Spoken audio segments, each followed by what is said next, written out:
Welcome to the Impact Effect podcast. Woo! We got a lot going on today. I am fired up. We've got David Specht in the studio, and we are just blowing up on YouTube this past week. I think we gained 322 followers. Ooh. We've got some viral content going out on the previous podcasts.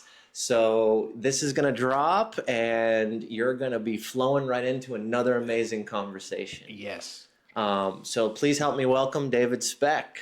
Thank you. Thank you for having me. I was telling you off camera and telling your wife, I was like, for only a 3-year-old relationship, we met 3 years ago, it feels like we've been connected for a long time. I honor that. I'm appreciative of that and grateful for that. I tell people this all the time. It's easy to make acquaintances. It's hard to make friends. And I believe that we have a strong friendship here that is not just mutually beneficial, but mutually respectful. 100%. 100%. So, well, thank you for having me. I've been waiting to get on this podcast forever. We've missed a few opportunities over the last year or so. So totally. Let's kick this thing off, my Let's brother. go. So as always, the first question, how do you show up in the world and provide impact today? Oh, so I would say that the very best way that I show up in the world, and we're talking about me here, so is to really just be available. I make myself available as often as possible to help somebody with their gaps. Whether it's a gap in leadership, which has kind of been my passion lately, as you well know. It's been that whole idea of being the sounding board. You know what? If somebody wants to vent to me, and I can take that, step back and say, okay, but have you looked at it like this? I feel like I'm making an impact. That they can shift their perspective, they can shift their vision, they can shift their action based upon a broader picture. And that is how I feel like we all need that. We need that person in our lives that we can get on a Zoom or get on a call or have coffee and say, you know what, I got some crap going on in my life, or I got some crap going on in my business, and this is what I see. And then me and all my crap from the last 30 years can come into play and say, okay, I've been where you are. Can I promise you that you can get out of it or you can get through it? And here's a few steps that you may want to take. That is impact for me. Man, coming in hot right out the gate. Coming in hot. I like it. How has that gone? How do people receive that? To be honest with you, I think it starts with that, like you say, human connection. Nobody wants to know. Let me say it this way. Nobody cares what you know until they know you. And for me, that has been a long time coming.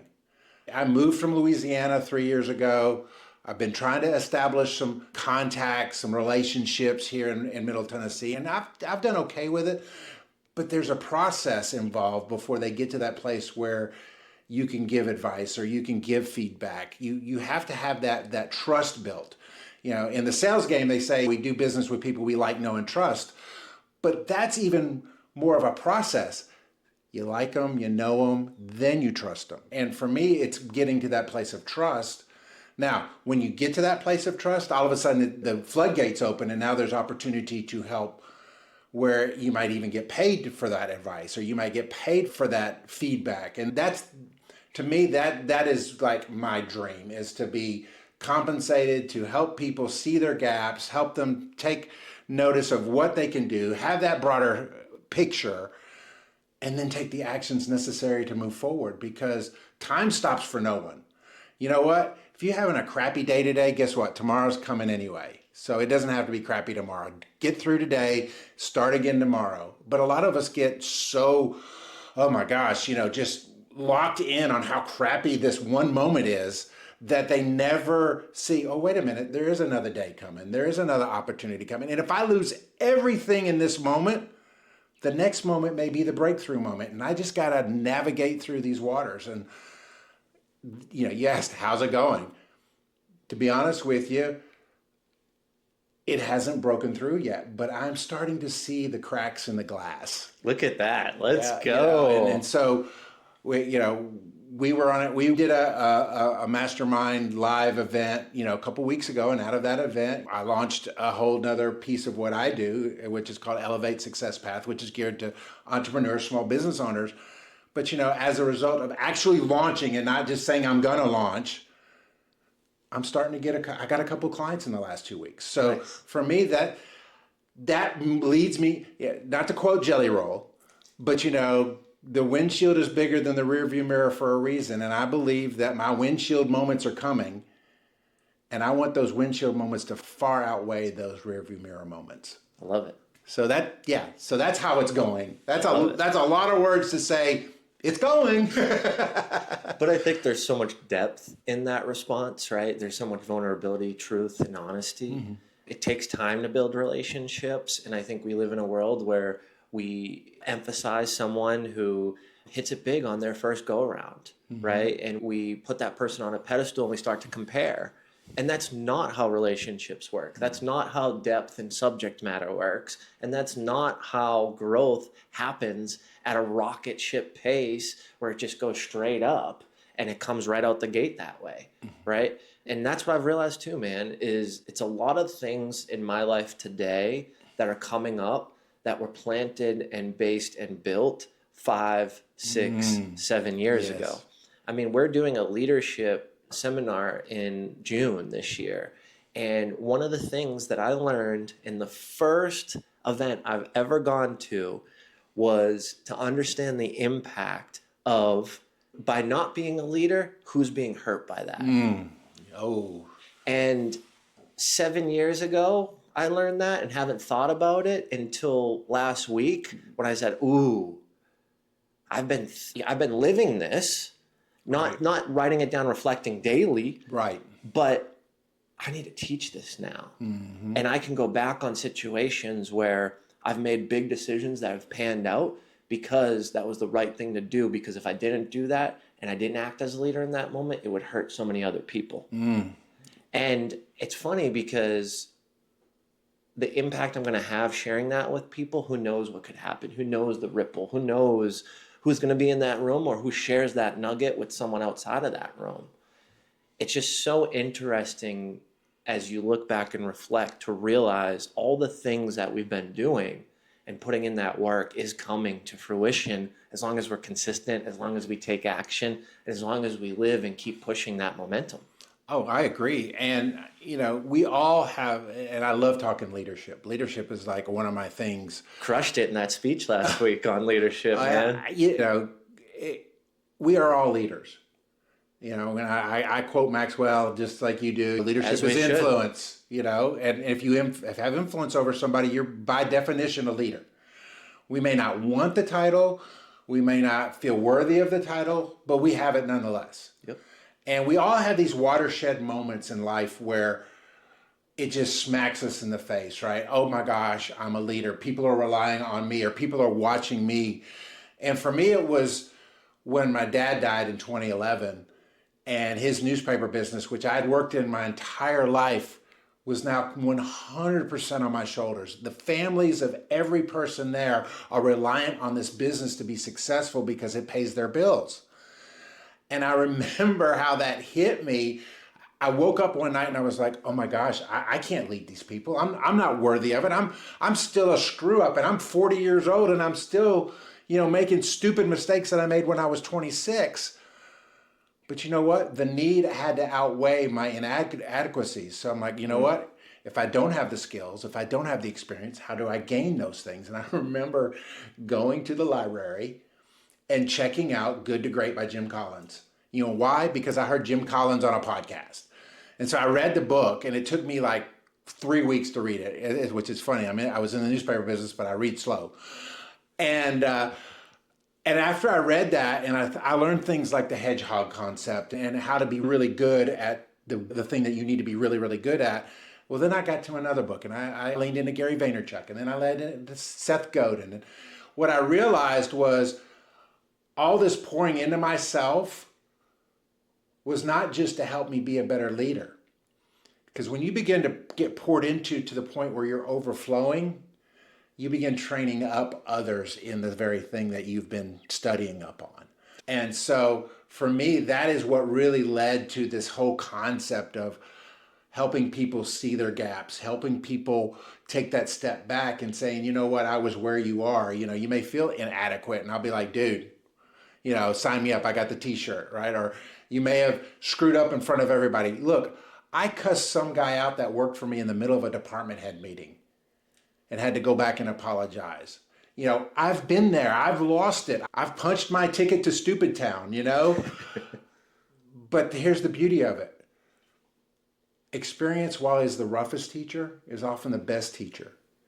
And those experiences let me see around the corner for somebody else and to say, look, let me tell you what will happen if you go down this path.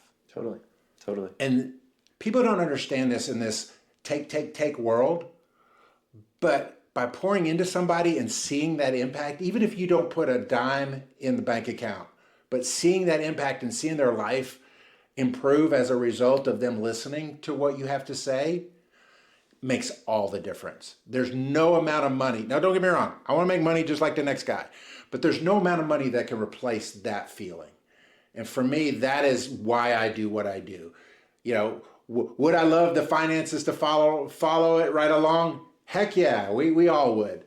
But you know what? Being on that stage 2 weeks ago was because I wanted to be on that stage, not because of what that stage could do for me. Yeah. And I knew that there are people in that room as entrepreneurs who were probably 100% relying on themselves in that moment to move their business forward, needed to understand that they need a team to go as far as they want to go, and give them just a few nuggets as to what is possible if you begin to embrace leadership and embrace leading a team. And you saw the young lady that came up to me that does the photography. She's like, I needed to hear this. I've been struggling with the idea of leading other people. And I'm like, that's why I was here. And for me, that's the best part about it all. I love it. It was, that event was interesting for me too. I had two people tell me how impactful Impact Effect has been on their growth and has allowed them to open up to bigger capabilities and opportunities. And it was something that I didn't go there to hear that. No. I didn't know that people were even going to be in the room who have come and experienced my events or the community. And to hear that and have that by surprise when all I wanted to do was just talk about AI and talk about, how to differentiate yourself from the common usage so you could still be you and humanize it. And I wanted to share that because that was on my heart. And I've watched businesses cripple themselves by losing their authenticity to AI, by, decreasing revenue by leveraging the tool. Right. And, and then I get poured into by that feedback. It's just amazing, right? And, I think that's why we do what we do, is because it is selfish. We are selfish human beings. We want to hear that we're helping and impacting. But how great of an opportunity to be selfish when you know that you're not the only one gaining that value. Oh, yeah. Right? Like, it's a weird situation. Yeah. But there's so much truth and depth in it where, yes, my cup gets filled when your cup gets filled. Yes. And, oh my gosh, you just unpacked a lot of things that really resonate, because income follows impact. Let's face it. The reason why the Ed Miletts of the world, the John Maxwell's of the world, the Gary Vaynerchuks of the world, why are they so successful? Because they're so impactful. And just about every one of them will tell you a story of when it didn't feel like they were impactful, and they were struggling, and they were, Gary Vaynerchuk worked at his dad's liquor store, and started the first e-commerce liquor sales thing. But early on, it wasn't like, oh yeah, I launched a website and now I'm doing $20 million in sales. No, that's not how this works. Yeah. And, Dave Ramsey, who's not too far away down in Brentwood, he said, it took us 15 years to become an overnight success. The truth of the matter is, we are all like icebergs. People see a very small portion of who we are and what we do and the impact we have. All the under the water stuff that we're doing, the pouring into ourselves, the going to other conferences, the listening to other podcasts, to skilling up by reading books, to learning the lesson when you actually screw up yourself, that all leads to those above the water moments that everybody sees. Yep. And you may not see it initially. I may not see it initially, but then all of a sudden you show up somewhere and somebody comes up to you and goes, hey, I know you. You're that guy that did that thing. You're the guy that did Impact Effect. You're the guy that does the podcast. You're whatever it is. And it's a huge. Yeah, I was telling you off camera, the whole Steve from Blue's Clues thing. The dude's making an impact. He's not saying a word. He's just looking in the camera and going, mm-hmm, mm-hmm. But he made an impact early. That ripple effect is still going to this day. Excuse me. It's tell us about the Blues Clues. Okay, Let's dive into it. Yeah, let's dive into it. So I only know Blues Clues because of my kids. So I'm dating myself. But the original host of Blues Clues, Steve, I don't know his last name, he left when he got older, graduated college. It was kind of a college project thing. And then they've had 2 different hosts since then. Gotcha. Okay. But there's a whole group of kids that grew up on Steve and Blues Clues. Well, I think it was during COVID, he got on TikTok and basically just looked in the camera and said, "Hey, how have you been? Hey, I know it's been a while. I know I kind of disappeared. How's it going?" Real soft voice. And now he started doing it again. And all he does is go, "How are you doing?" And he looks and he's quiet. And then he follows up with, "Mm-hmm. Mm-hmm." And then, so he's posted this video, and then he's now posted a second video of the reactions. Yeah. People are bawling. They're crying. They're saying, "Steve, it's so hard," or "Steve, I've got 2 kids now," or "Steve." And it was like, it is a master's class in impact and effect over time. Because he reached these kids when they were 5, 6, 7, and 8, and now they're 35. It's just like a whole... It's bringing back the nostalgia. Oh my gosh, I'm like bawling because I'm watching it and watching these reactions and going, gosh, there's so much hurt in the world. They just needed a safe space. And Steve was their safe space to vent, to respond, because he'd always had been a safe space. And I think, and I even posted today on LinkedIn, I was like, be somebody's Steve. Yeah. We all need a Steve in our life that will just sit there and listen and be safe and give positive feedback. And if we can do that for enough people, our world is going to change immensely. Man, I love it. I love it. It's such an amazing lesson around human connection and deep human connection. In fact, I mean, let's just be real here. The biggest thing I see people struggle with human connection is empathetic listening. And we're wired to not sound stupid, to respond immediately, to have something golden come out of our mouth within seconds of hearing, analyzing, and then responding. And that's just how the societal norms have wired us. The real amazing thing, and something that I always struggle with, is listening and looping, right? So like if someone's saying, "Hey, this is what's going on in my life, and I think it's because of this," just reiterating what they said so they hear audibly that you've acquired that knowledge and you're regurgitating it. Yes. Like just that alone is, wow, someone heard me.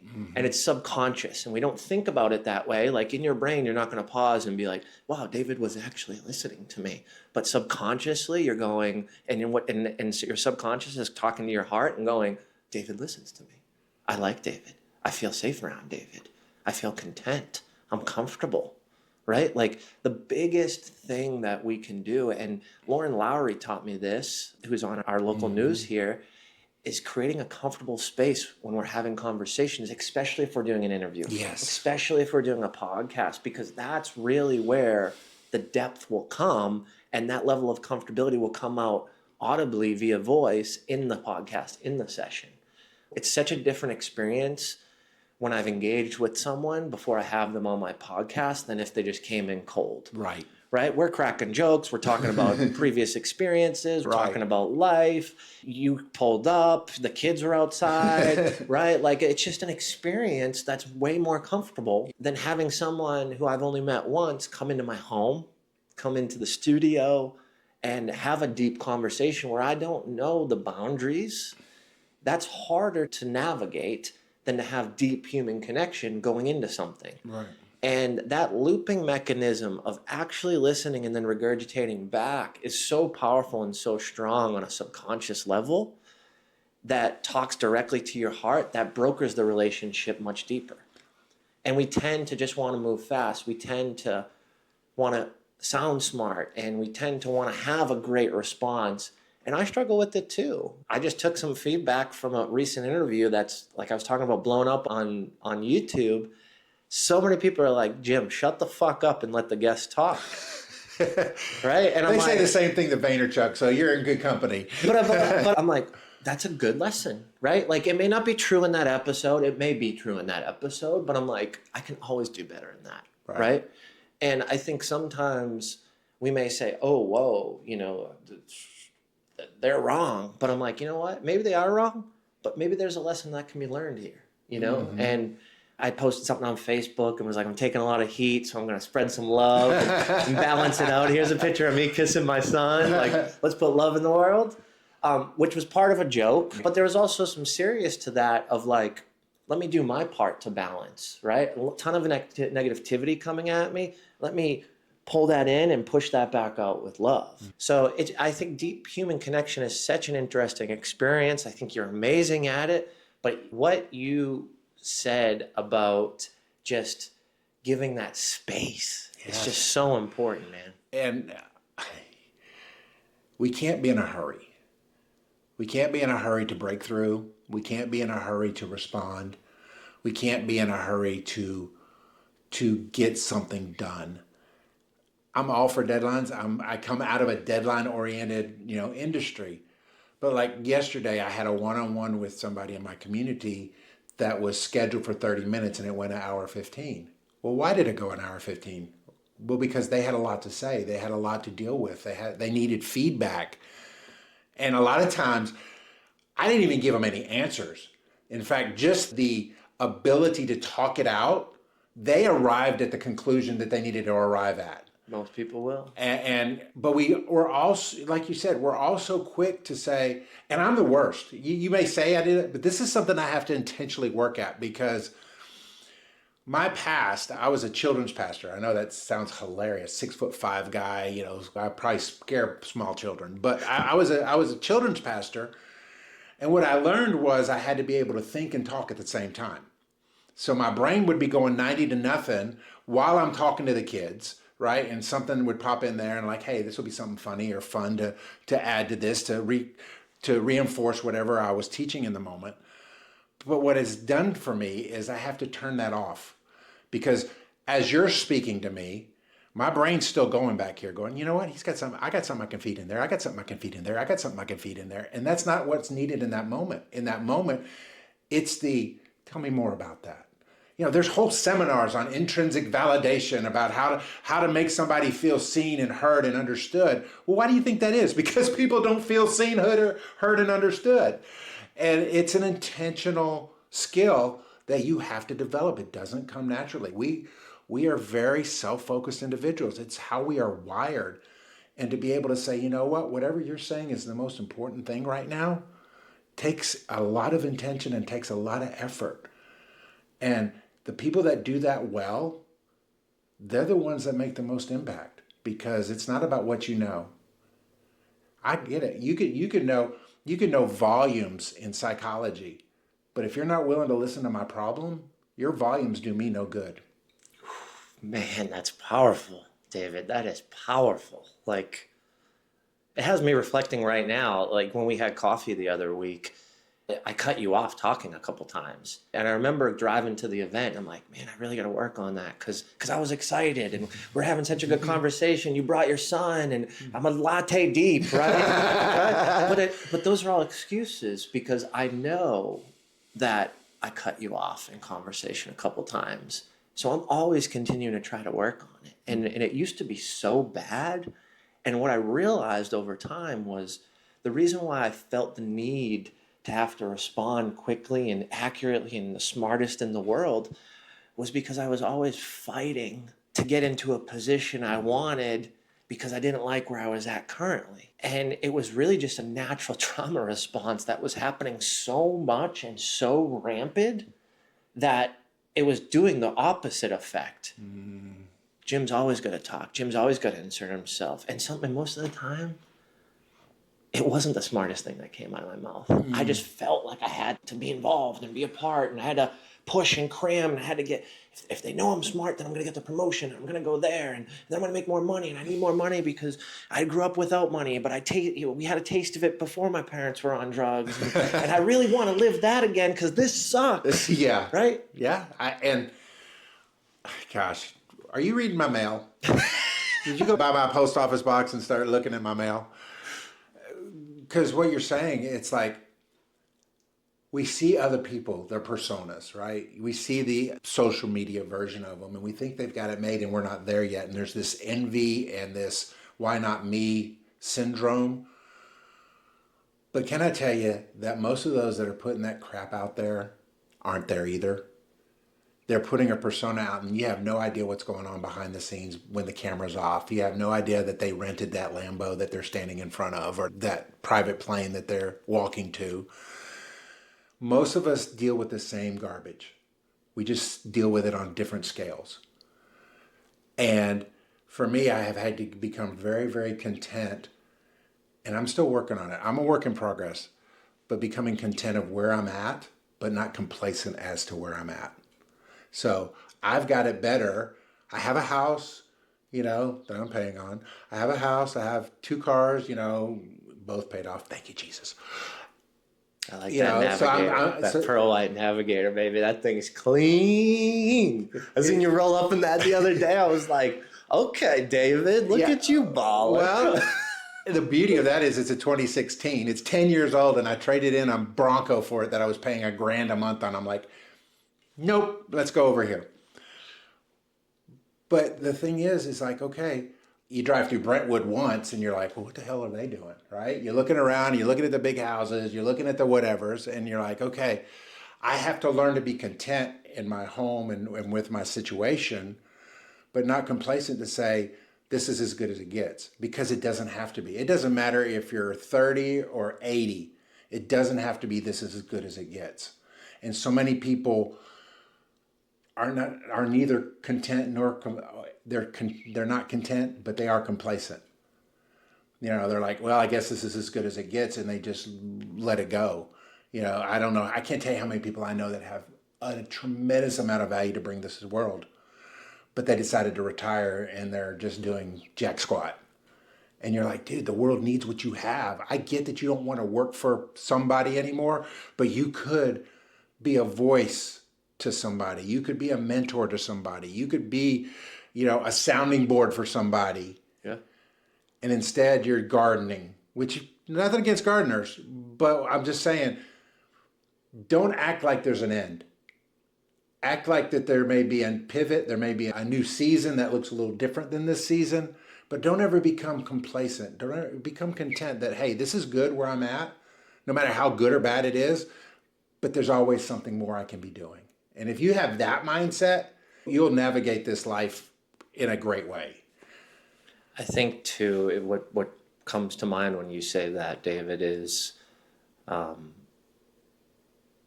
wasted talent. It's one of the things that just kills me inside, is to see someone wasting a skill or a level of natural talent by just not doing it because it's hard, or not pursuing it because there's a bump in the road, or giving up on something that you're really good at. You just had a tough time, or you couldn't hit that break when you needed it. Wasted talent. It just gets me every time. And that's what I'm thinking of. Yeah. Someone who, what you're saying, retires, and there's so much talent, they can have so much impact, but they choose to just put it aside. Or the person that, they didn't go their way in the beginning and they decided to hang it up, And I get there's responsibilities. I get there's real situations and scenarios that pop up day in and day out.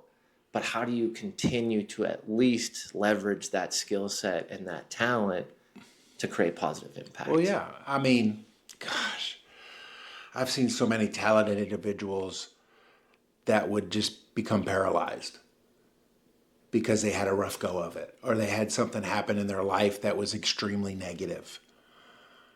And it's in those moments where you have the opportunity to rise above and be that curse breaker in your family, right? You know, I think the world we live in today is very excuse driven. And I think one of the biggest excuses out there, again, this is a broad brush, and I say broad brushes make for ugly paintings, but we will label somebody or something as an excuse not to pursue what we're supposed to be pursuing. The biggest one that I see, at least in the circles that I've been in, is anxiety. Oh, my anxiety's super high today. I can't do anything. And it's like, well, why is your anxiety high? Number one, if it's a clinical, real, chemical imbalance, I'm all for medical intervention. But if it's simply your brain saying, this might be hard, this might hurt, this is putting me into an uncomfortable space, life was never meant to be comfortable. We have pockets of comfort. You get to go on a vacation and check out for 7 days. There's your comfort. But then you got to go back in and deal with the real world again. We as people, we were not put here on this earth to be comfortable. We were put here on this earth, I believe, with a specific purpose to make a specific impact. And when we find those two things and they intersect, there is no greater feeling ever than when your impact and your purpose intersect. And it's happened for me a couple of times in my lifetime where it just, in that moment, it was like the perfect, alignment of the purpose stars. And it's just so satisfying. I'm talking a lot. I get that. I am an extroverted introvert, meaning I don't naturally work the room in networking scenarios, but I can speak in front of a crowd. And both of those drain my energy, right? It's just, I got to go lay down. I got to go check out. But when those two things aligned for me, which happened 2 weeks ago, Thursday night, where I'm in front of a group and I'm in a group where my purpose and my impact are merging. You asked my son on the way home, I was fired up. I'm like, what are we going to do next? What's the next thing? I'm going to get Elevate off the ground tomorrow.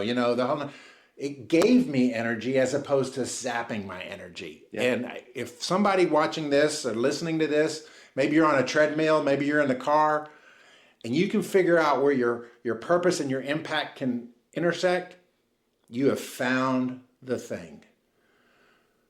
Oh, I know it, man. I know it. I know it. It took me 32 years to find it. And an impact effect is that. Yeah. And it is an amazing feeling. It's something I will never forget. And it really just, for me, it broke those barriers. It broke those barriers of, am I worth it? It broke those barriers of, should I do this? It was just so clear and it happened so beautifully. Mm-hmm. And those are miracle moments for me. And I'm grateful for it. I'm very grateful for it. You had talked about kind of like the balance and going back and forth, and sometimes, you need to recharge and the vacation, but then you pop back up. One of the things that I've really focused on in the last 6 months has been around the fact that balance on a barometer isn't just dead in the middle. Mm. Right? Balance is this week it's this week it's this week it's